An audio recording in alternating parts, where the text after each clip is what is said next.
Hi, I'm Jrnie, and I ate fire. Breathed fire, all with tools from Walmart. But we'll get to that in a sec. Honestly, I'm a little late making this video. This happened during the tail end of COVID when we were all still staying home a lot.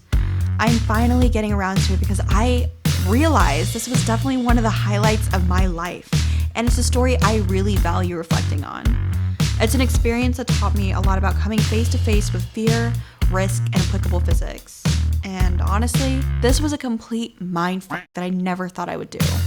If you're new to my channel, I explore the idea of being a modern-day polymath and challenge people to use curiosity, diversity, and other tools as a means to live a more fulfilling life. Polymaths aren't necessarily people who just make some groundbreaking discovery. My argument is that we all have the potential to be one. They're just everyday people who pursue learning to make better sense of the world around them in an attempt to become a well-rounded person with a greater chance of connecting to those around them. So how does being a polymath have anything to do with sticking fire down your throat? Well, let's start here. You have to rewire how you approach new opportunities. Let me say that again. You have to rewire how you approach new opportunities. Let me say it again. Okay, I don't have to say it again. Fire eating may seem incredibly scary at first, but after learning the logistics and the science and the reality of what makes it what it is, it's not that bad. But it still looks super insane. But the reason people are so scared of things that are normally pretty safe is because they're only envisioning the end goal. Let's pretend you have a line representing your journey to learning a new skill. You have the start and you have the end goal. And let's pretend you're going skydiving for the first time. When you learn to skydive, they're not gonna push you out of the plane by yourself right when you show up to the building. You're gonna go through a 1-hour safety debrief, a mini quiz to understand that you understand what's going on. They're going to send you up with someone who has done it a million times. But when we think skydiving, we think of skydiving itself and not the actual journey of skydiving. Does that make sense? When people say yes to something, they are immediately thinking they're saying yes to what they're signing up for. But in reality, when people say yes to something, they're actually agreeing to a journey of that activity. And usually, on a journey, you do not start at the destination. You start at step 1. This is Matthew. Matthew is one of my best friends I met in a college calculus class. His big boy job is being a petroleum engineer, but in college he wanted a hobby. And somehow he found a fire breather who works with Cirque du Soleil. It just so happens that that person was teaching a fire eating and fire breathing course. He signed up. Very on brand. When he was in town, we stuffed our faces with Korean barbecue, and instead of ordering dessert, he was like, "Are you willing to try eating fire?" And I was like, okay. And proceeded to tell me we would need to go to Walmart to pick up the supplies. And I was like, okay. So my original thought was, oh, maybe there's this weird kit where you can build a fire eating station at home. Like maybe it was a strange forbidden kit by the Legos section. I don't know. So we left the restaurant and arrived at Walton's place of business, and this man goes towards the clothing section, the camping section, the soda section, and the candle section to pick up the goods. We picked up some rods to stick down our throats, a 100% cotton t-shirt to tear up, and some white gas. So around this time, Tyler and I still lived at home, and we got back to his parents' house, and it was already around like 10 p.m. at this point. We asked his mom, hey, is it cool if we potentially catch your house on fire? And she was like, yeah, okay. So we started, right? But we started with the logistics before even touching anything. And here's what they are. So fire eating has no eating involved. The whole concept is you're actually putting out a fire. When you see this, all you're seeing is someone creating a controlled fire through combustion. then cutting off its oxygen supply. It's all about denying the fire the oxygen it needs to survive. To create a fire, we need 3 key elements: heat, fuel, and oxygen. Fire is essentially rapid oxidation, like rusting, but instead of an oxide, it makes carbon. Again, by denying fire oxygen, we prevent this oxidation process from happening, extinguishing the flame. So let's break this down to something we see every day. So we have this candle, right? And we're gonna light it. Now it's a lit candle. It's doing its thing, being a candle. And when you light a candle's wick, the reaction begins at the base of the wick. The flame is well over 500 degrees Celsius, and this melts the solid wax into a liquid that the absorbent wick sucks up into the flame, where the hydrocarbons get so hot they become gases. These gaseous hydrocarbons react with the oxygen in the air to form carbon dioxide, and water vapor is releasing energy in the form of heat and light. And this reaction is called combustion. Let's try this as a mini experiment to see how fire eating works in practice. So again, we have a lit candle, and we're gonna cover it with this top, and eventually it will burn out. And once a fire has consumed all of the available oxygen, you can't really see carbon dioxide. You can't really see the carbon dioxide that's produced from the combustion reaction, but if you like go feel the glass on the side, you can feel that the water is collecting, and basically that's how a candle burns. So now let's look at this from a fire eating perspective. Think of our mouse as this jar. Let's gonna light it again. So let's pretend this is a rod. We're catching the end of the t-shirt on fire, and we're gonna put the fire in our mouth. Our mouth, fire. Okay? Now there's fire in our mouth. How horrifying. Remember, fire eating is just about extinguishing the flame. So for this candle, the way we're gonna extinguish it is put the cap on. And you see how there was a little bit of a lag to put out the fire? That's because this glass is essentially much larger than our mouths.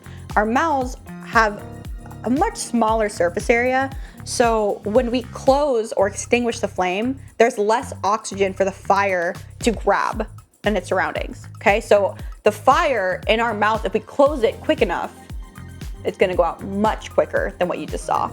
If the candle has no more fire, it essentially goes out, you're like, oh no, I have no more smelly goodness. But when a flame goes out in your mouth, you're like, oh my gosh, I just ate fire for breakfast, and yay, no more. And like I said, we picked up the Committing Arson starter pack, which included a plain white 100% cotton t-shirt, some fuel, and some camping rods that I believe you put meat or marshmallows on. I don't really know. I don't know. The shirt must be 100% cotton, because if there's any plastic in the shirt, the plastic will melt in our mouths, and that is very bad. So it must be 100% cotton. Oh, okay. Matthew got us started with holding a flame, touching the fire. Normally, when you're learning to fire breathe or fire eat, you're slowly allowing your mind to overcome internal obstacles like learned thoughts such as, fire is dangerous and it will burn you. You know, like that mentality. So here I was learning that it's safe to touch a fire with some stipulations. So I was like questioning Matthew so much. I'm like, he was like, touch the fire, just the bottom of the fire. And I was like, you do it. And he's like, it's like, fine, it's fine. And I was like, are you sure? You touch it. What?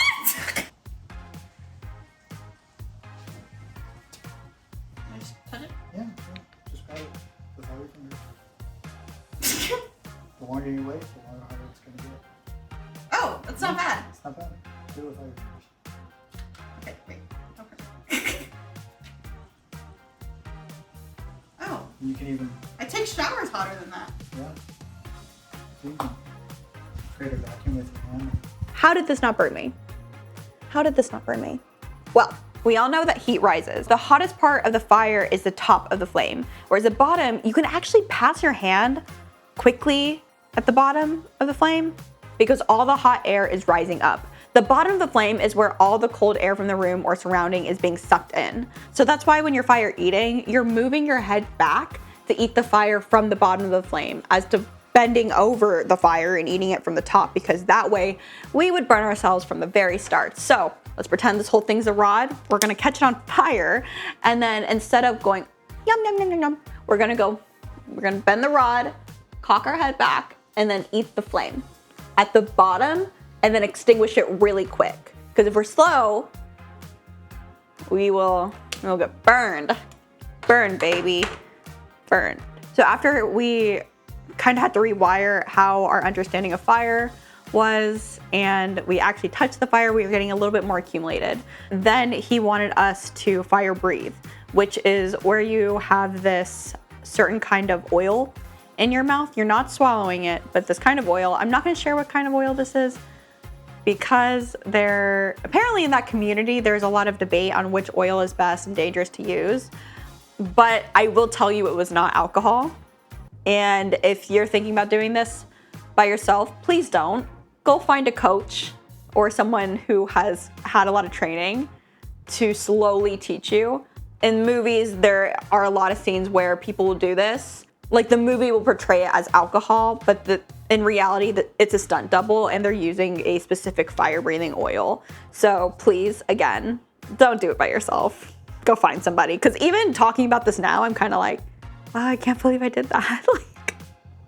like lighting, anytime I light a candle, like a little lighter, I'm like, oh my God, gotta be quick, gotta be quick, gotta be quick. Even when I'm lighting a candle, scary. He had us put water in our mouth before the oil, and we were practicing spitting correctly. I think he wanted us to be comfortable with seeing fire in front of our faces, and it's much easier mental obstacle wise to fire breathe than to fire eat. After we finished pretending to be elephants, we graduated from water to the actual fire breathing oil. We were getting confident. We were like, oh, fire, I know her. So he was like, all right, do you want to try fire eating? And I'm like,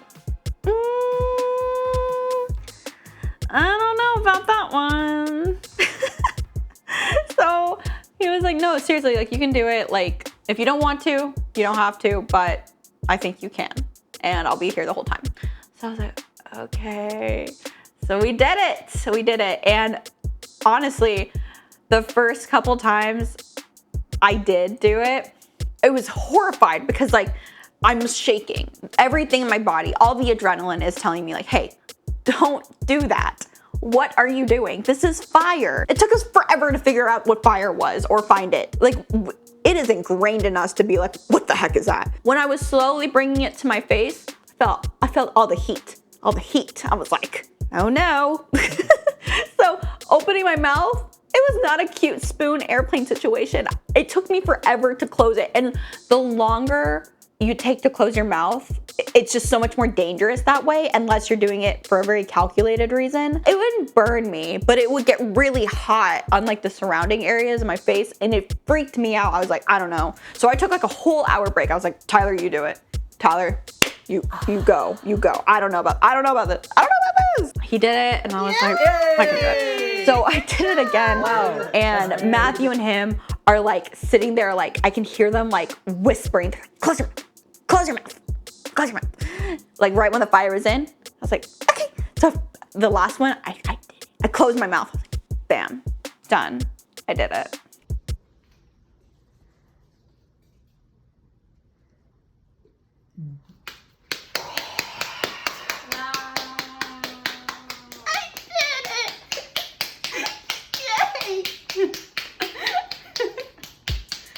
So yes, that's the story, how I learned to fire eat.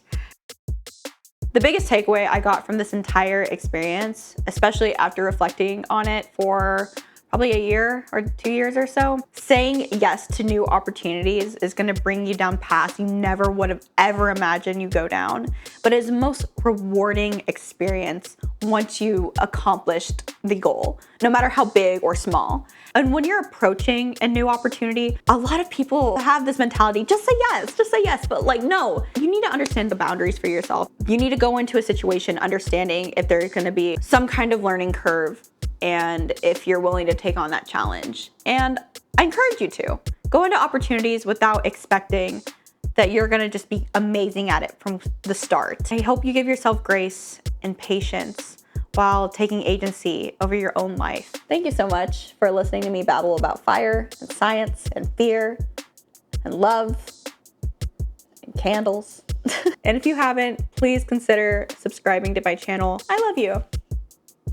All right, bye-bye.